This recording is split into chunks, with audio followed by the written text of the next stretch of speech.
First, I want to say, Sam, it's actually an honor to meet you. So I just want to clarify. I was having a discussion with this Christian sister and brother. I made an argument, and I basically want you to critique it. I will critique it. I'm sure I will. Go ahead. So my argument is that there's an inconsistency within the New Testament. First, before I even begin, I just want to clarify, Sam, would you agree with the traditional understanding of biblical inerrancy? Inerrancy is defined 10 million ways, because if you talk about verbal variations, or when a writer recounts a story and another writer recounts the same story, but there are verbal variations, if that means these documents are not inerrant, then that proves too much, because I've documented that the Quran repeats the same story, same event, same individuals, and doesn't get their speeches recorded in the exact same fashion. So if that means then a document can't be inerrant, then no book is inerrant. So it depends on what you mean by inerrancy.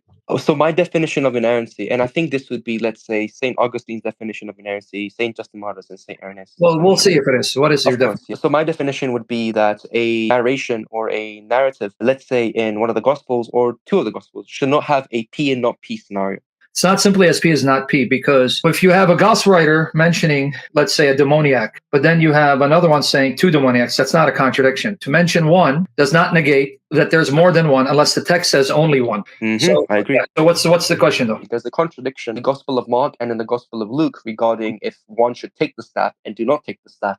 And my argument would be, if this is a contradiction, this would negate the traditional Augustinian and Orthodox understanding of biblical inerrancy. Let's assume, for argument's sake, you're correct. That only means that you have an error in a detail, but then historically, that doesn't discredit whether these sources do provide historical information on historical Jesus, because inerrancy is one thing, historicity is another thing. So first of all, let's grant the fact Luke says don't take a staff, and Mark says he does, even though Christians have responded that for nearly 2,000 years.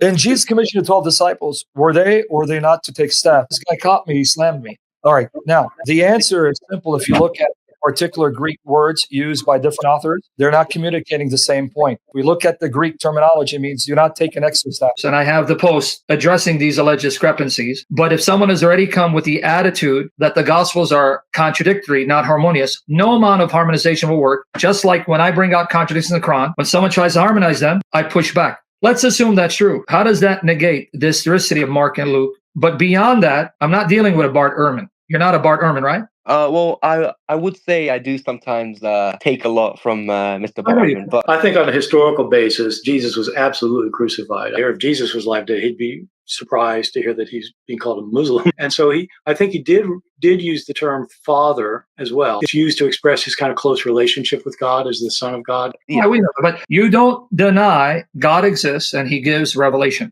Of course.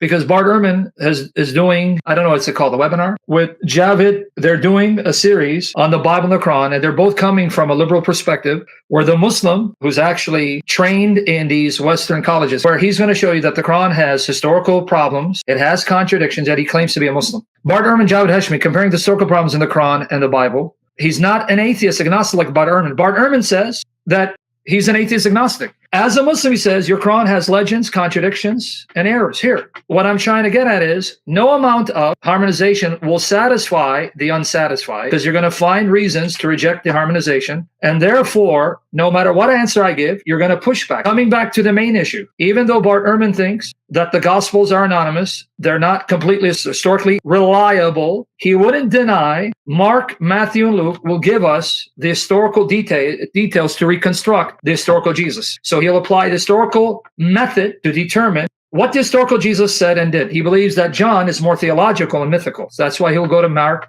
Matthew, and Luke, and Paul. But point being, if I grant the fact that you have a mistake, a contradiction, that means inerrancy goes out the window. But that doesn't falsify the historicity of the event. It means that one of them misspoke or forgot or was mistaken. Now, that's what I would say to someone who comes from an agnostic atheist perspective and does not believe that God inspires any book, because there is no God to inspire. But I'm not dealing with a skeptic, I'm dealing with a Muslim. My problem with you is when you bring up contradictions, and I do this to the Muslims all the time. If I'm having a discussion with Bart Ehrman, I don't bring up the Quran. He's not a Muslim. Now with Javid Hashmi, if I bring up the Quran, he'll say, well, that's one interpretation. So with all due respect with Javid Hashmi, I'm actually very ignorant on like what he preaches and what the contents of his like literature is. So by the apparent, you described he believes that the Quran has contradictions. So by that, I would say, yes, he is. He's holding into Go So for he's it. not a Muslim?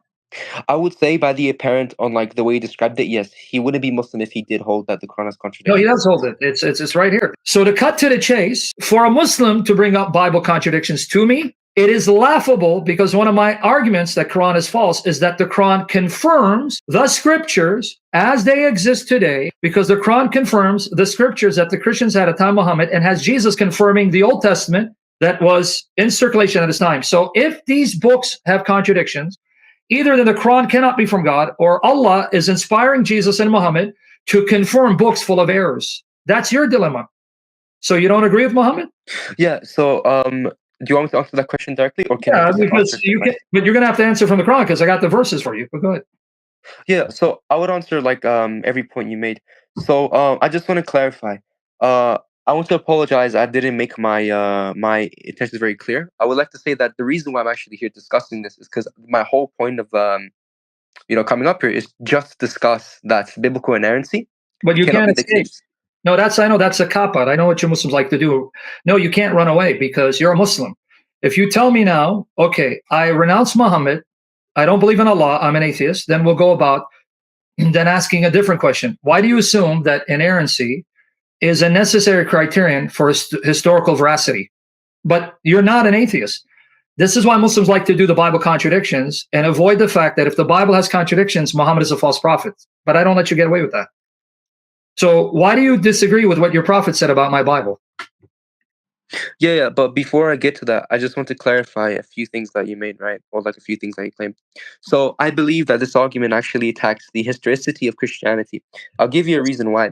For we see early church fathers such as Saint Augustine, Saint Justin Martyr in his dialogue with Trypho. We see Irenaeus against heresies, and we see other church fathers, even councils, affirming that the Bible is inerrant and it cannot and will not have But contradictions. you're ignoring what I said, because as a Christian who affirms inerrancy, that's one thing.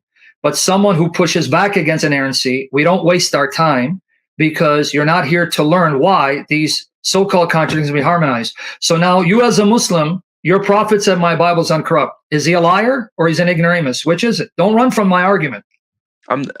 Sam, I think I clarified that. I'm not running from your argument. I Put said I'm going to Justin address. Martyr aside. He's a Christian. He's talking to Christians that our position is if the Bible's inspired, it'll be inerrant, but inerrancy is defined within the historical cultural context of the way writers wrote.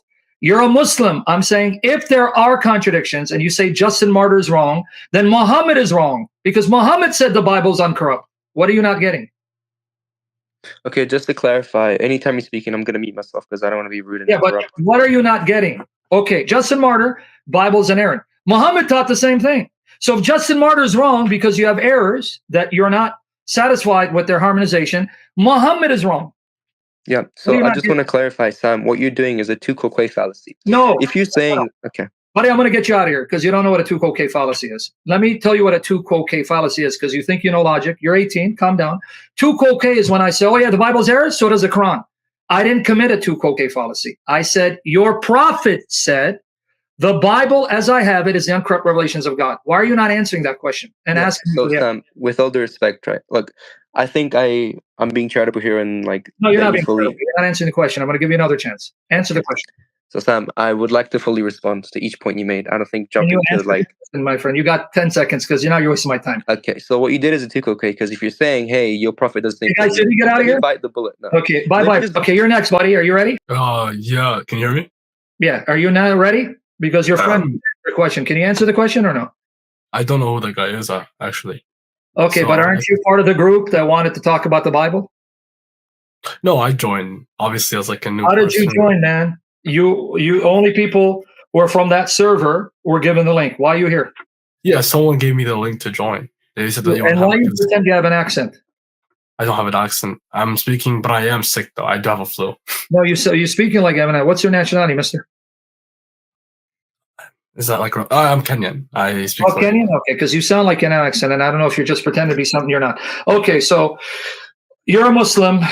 He wanted to talk about the Bible, and I told him what Muhammad said about the Bible. But I'm interested in talking about Tawheed. Can you talk about Tawheed, or you want to avoid that topic?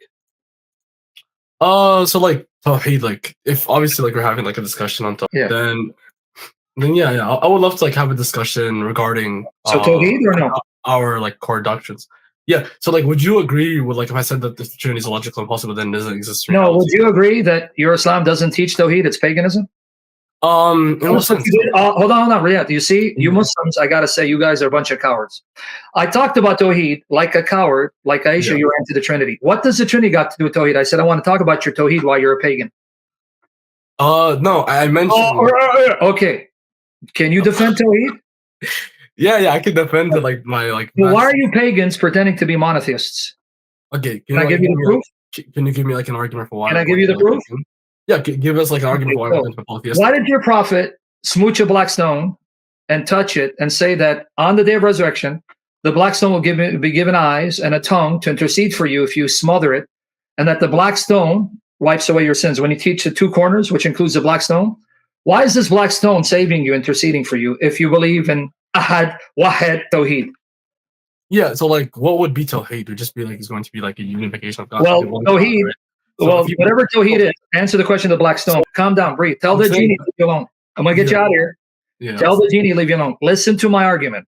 You say Allah is absolutely one, and no one's worthy of worship except Allah. What I'm saying is your pagan prophet kissed the black stone, touched it, wept on it, and he recommended that when you perform Hajj or Umrah, you do the same because it's Sunnah. And on top of that, it says that the black stone was white but turned black from the sins of the sons of Adam, meaning when you touch it, it absorbs your sins, and the black stone will come to life with two eyes and a tongue to intercede for you. But that's what the pagans believe about their stones and idols, that they will intercede and bring them closer to Allah. So why are you a pagan? Yeah, so like, okay, I can answer that question, but I don't want you to answer, please. Okay, yeah. So I define God as like pure existence. I believe like God's going to be like an unconditioned reality. Can you speak louder and slower and pretend you're answering? Yeah. So like, if we're going to be like predicating, like. By the way, change your. I'm going to ban you. Change your name. Okay, I'll change my name. Change it right now before you come up. All of you guys, change your name. Thank you. Hold on, guys. Let me go off screen. I got to put on. Oh, change it. Thank you, guys. Thank you guys for noticing that. 1 second. He changed his name because hey, you pagans, don't advise or Discord.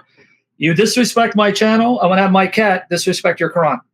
So it's up to you. All right, now answer the question about black stone. Yeah. So I believe God is going to be like an unconditional reality. God is going to do what?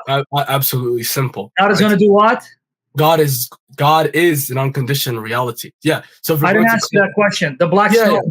Yeah, you're claiming that's going to be polytheistic, but I'm asking what's going to be the why it's going. Buddy, you know I got to get out of here because you can't. If you don't have the intellectual capacity to object conversation, I understand that. But I'm asking you a question. Can you get to the pagans kiss this black question? How's it going to be like polytheistic? Answer the question. Don't be run. Don't run. Go lick the black stone and make sure Muhammad doesn't find you playing with dolls. Now you see how you don't debate Muslims, because if you follow their rabbit trail of Bible inerrancy.